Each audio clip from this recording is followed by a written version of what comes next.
All right, so in the pantheon of luxury SUVs, I think GM is probably overlooked. And looking at this 2020 XT6, I have to say that it looks better than these Audi SUVs. I mean, I think there's some brand snobbery that goes into these. Like, they don't look as good as a lot of the new Acura SUVs, but they're a lot more popular. And then you have an Acura right there, and then you have a Range Rover and Mercedes. I would say like Mercedes, Audi, and BMW get a lot of shine. And there are a couple X5s and X3s over there, as you can see. But I think this Cadillac in the looks department holds up pretty well. It doesn't have the prestige, but we're just gonna take a look, walk around, and I'll just have to start by saying, like, this is a very, very well-designed SUV. It looks very square. I like the wheels, how, you know, the paint is silver, the wheels are silver. Good size wheel. That's a 20-inch wheel right there. Love the accents here. I like that they're not trying to do too much in the badging here. It would have been interesting if they put like clear plastic in here to make it look kind of diamondy, like here. I like these clear LED strips in the doors, front and back. Super, super dope. I love the tasteful addition of chrome there. I just looked at a Range Rover, and we'll go ahead and take a look at this. So this is a 3-row SUV. So you don't have a lot of space back here. And I'm not even super familiar with this, but you can tell it sits up quite a bit. It looks like you can let the rows down from here.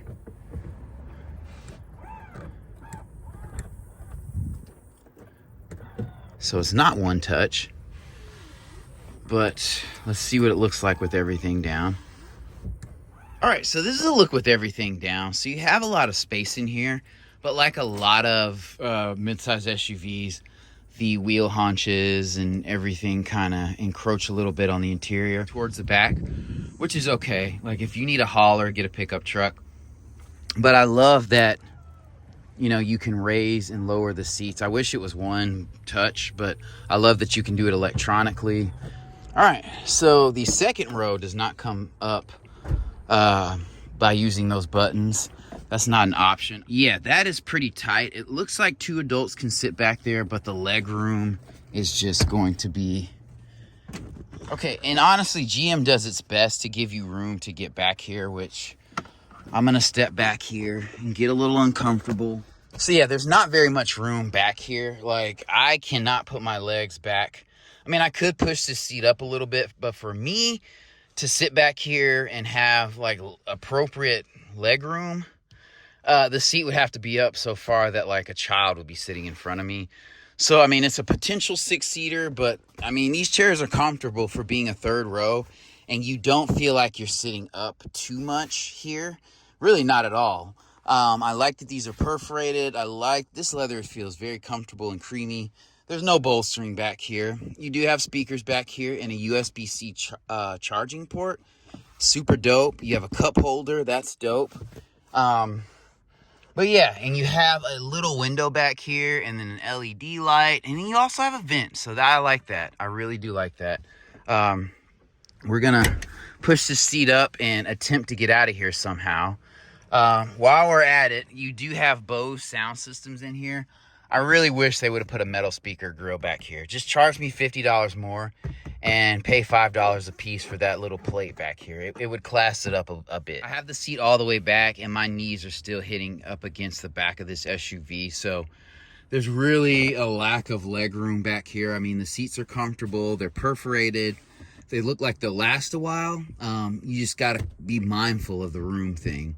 Maybe grandkids, but just not a family with teenagers. It's just kind of cramped. The Buick Enclave might be a better option. I do love this door. Everything is soft touch. I love this wood inlay here. I love how this is, you know, silver metallic here. This is soft touch with some stitching. It looks luxurious because this is flat right here. And you have a vent and a light right there. And then also, you have thick window frames and thick glass. So this is definitely not a cheap vehicle at all. It feels good. And we'll hop into the driver's seat here. And I think this is an older Cadillac. These are a little bit older. I love this more squared off front. I mean, these refresh Cadillacs are definitely much better looking. Okay, so hopping in here, the door feels very solid. Step in is great. I wish this was flat bottom, but it's nice. You got your parking brake right here. All the buttonry you need here. You got cruise control, Bluetooth, controls for your media right here. This is easy enough to figure out. You have this scroll wheel, which is better than a mouse pad. You have a back button, which is dope. This screen's a little small, but really you don't want to get immersed in, infotainment when you're driving somewhere. And then you have a digital display here. So overall, like, GM did a really good job with this SUV. I just, probably could do without the third row and just more leg room. The interior is a little bit more narrow than the Buick Enclave. I know it doesn't look as luxurious.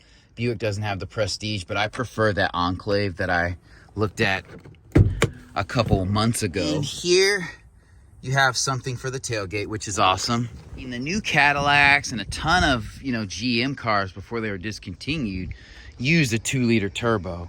And honestly, this is a larger SUV, but in the Q5, Audi uses a 2-liter turbo.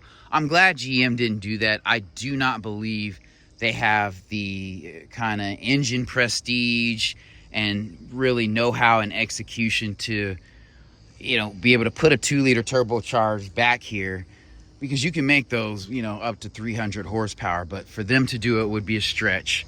So I like that it's a 3.6 liter V6. You can change the air box here.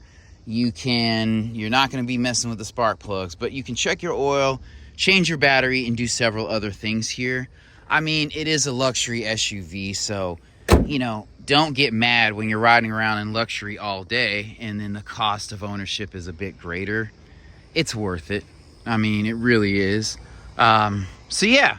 It's a little bit underrated, but I like the styling on the outside. It competes with anything on the road. Audi, BMW, Mercedes, Acura, Lexus.